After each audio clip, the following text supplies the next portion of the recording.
rather than how it maybe plays out in real life. Does that make sense? Yeah, sure. Okay, anything else?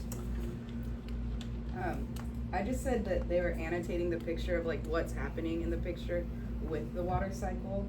None of my kids annotated in class, but that's what's on the exemplar. So. Okay, so. And to me, that's more, I'm viewing that as more of a teacher fallacy where I need to start modeling a little bit more explicitly in my lessons, actually showing the labeling of a model just to set the expectation for my students, because I think that's why there's some misconceptions, because I didn't explicitly teach it to go through and label the certain parts and then have them help, kind of process it and break it down. Okay. And I think also like where would you see it in real life? Like we go through the cycle, but then like real life example Right. of that process. Yeah, and like why does It's the like, greenhouse work? yeah, greenhouse, why does it work? How does it work? Right, making those connections. Connections, yeah, they don't have Yeah, that. and I didn't do that, so. Okay, thank you, and thanks for adding that to the Know and Show. I really appreciate that. Some of the student, there's like, we did divide them up into kind of high, medium, and low, but is there one in particular, like, so we can see the gaps? I think there was a big trend, right? There was. What can you tell us about that trend, Mr. Ludlow? I mean, the biggest trend was students either thought it was going to be condensation or evaporation, which to me, I'm thinking it's partially comprehension, that they were looking more at the model and trying to explain the model, not reading the question that specifically said occurred on the greenhouse ceiling. And because the puddle was showing the little evaporation lines, and if you kind of look, that's also the closest thing that they would see if they look up at the diagram. I think that's what some of the kids were just jumping for. It's like, oh, those little lines, it means evaporation, as opposed to the question is more about the ceiling.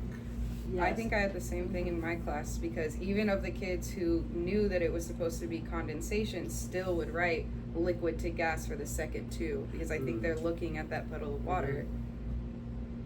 Okay. All right, good.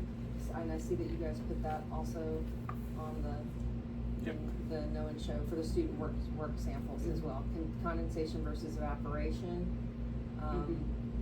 And then what else do we see with the student work samples?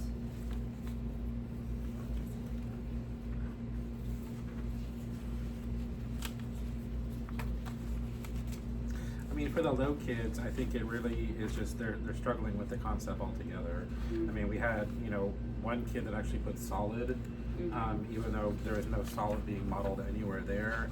I don't know if maybe that is someone who was just struggling with seeing the solid structure of the greenhouse. Okay.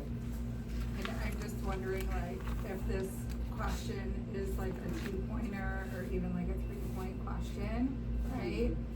Because it's like once you get one wrong and then you're getting the other two wrong too, right? If they put evaporation, I saw that my kids, would also put, when a liquid turns to gas, and so then they would mix up the other two as well. That's actually where, not to tear the question apart, but I don't really like it as an evaluation thing, because I had a handful of students that got evaporation and condensation mixed up, but then they still put a gas changes to a liquid. I did too. So I don't really? know if that was just luck of the draw, or if they were just getting evaporation and condensation mixed up.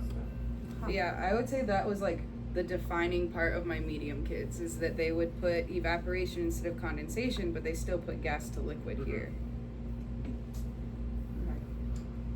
And did you notice if any students had like a different path or evidence that they demonstrated mastery, or was it all, sounds like if they did not annotate, you don't know. Yeah. They just wrote it down, right? And so that's another reason why we want them to, I guess it's like show the their show their thinking. work. Yes, absolutely. Show their thinking so that we know it wasn't just, to chance.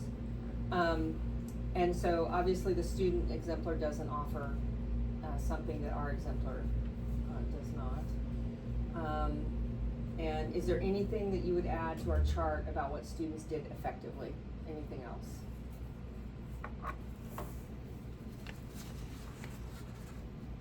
I mean, they labeled the diagram